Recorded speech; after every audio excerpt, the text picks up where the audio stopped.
Stephanie Cutter, describing how important TikTok was for Donald Trump. And this ties into the whole TikTok ban that I know you spoke against, and it's looming on January 19th. And should we give the power to the government to ban social media apps we don't like?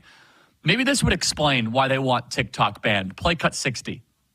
But we have to pay attention to why people find that appealing.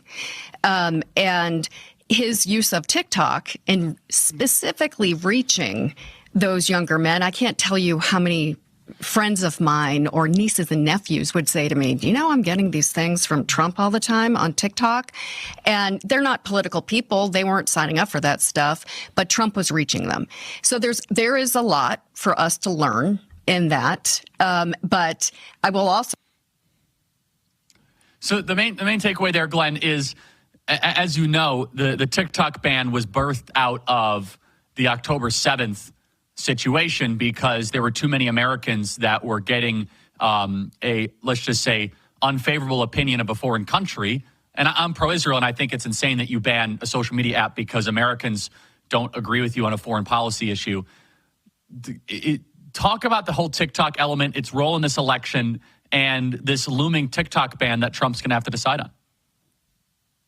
Well, the irony, of course, is that TikTok has always been perceived as this far left or leftist platform, which is normal for young people to be more inclined to the left. And the idea of banning TikTok originated with the Trump administration. A lot of Republicans in the Senate, based on this idea that it was a CCP-controlled propaganda outlet, that it was a threat to national security, which, as you point out, it never went anywhere. It never got the votes until after October 7th, when Democrats decided it was too pro-Palestinian, too permissive of anti-Israel criticism.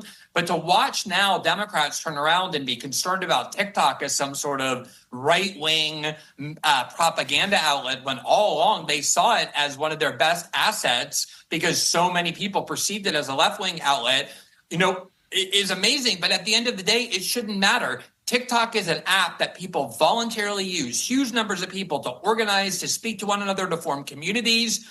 And it's always their impulse now that if they identify a certain font of information that they think is harmful to their political interest, their instinct is not to figure out how to commandeer it or integrate into it, but how to just stop it, suppress it, make sure that it no longer can compete with the outlets of institutions that they control. That is the prevailing left liberal instinct in the West that I think is so dangerous.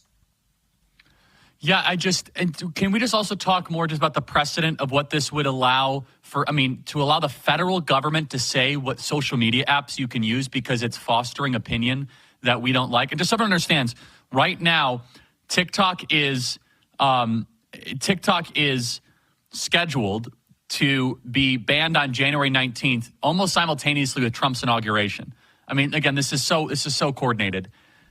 Right, and you're seeing this firsthand in Brazil as well, if I'm not mistaken. Oh, yeah. I mean, in Brazil, there's an obsession, and a successful one because there's no First Amendment, with simply banning every single expression on social media that the predominantly centrist, left, liberal part of the government dislikes, out of fear that Bolsonaro is a highly popular political figure, which he is, and if they allow free speech, he will return, which he will. In the United States, it's a little bit more difficult just because of the First Amendment, but it's exactly the same mentality. And you're so right. There's a constitutional prohibition on Congress passing a law about just one company. So you can't pass a law saying TikTok is banned. You have to pass a law saying, in the event the president determines that a foreign-owned social media app is a threat, he has the unilateral right to force a sale or to ban it, which means this law that's about to go into effect is way broader than just TikTok. It gives the president sort of the unilateral magic wand to wave his magic wand and say, this app will no longer be permitted in the United States. And, it's been incredible to watch a lot of people who raise the free speech banner support that as well. Yeah, and just to be, that means that a future Democrat president could ban Telegram, could ban Rumble. It's just whatever app that you don't like, you can just give the federal government the ability to ban.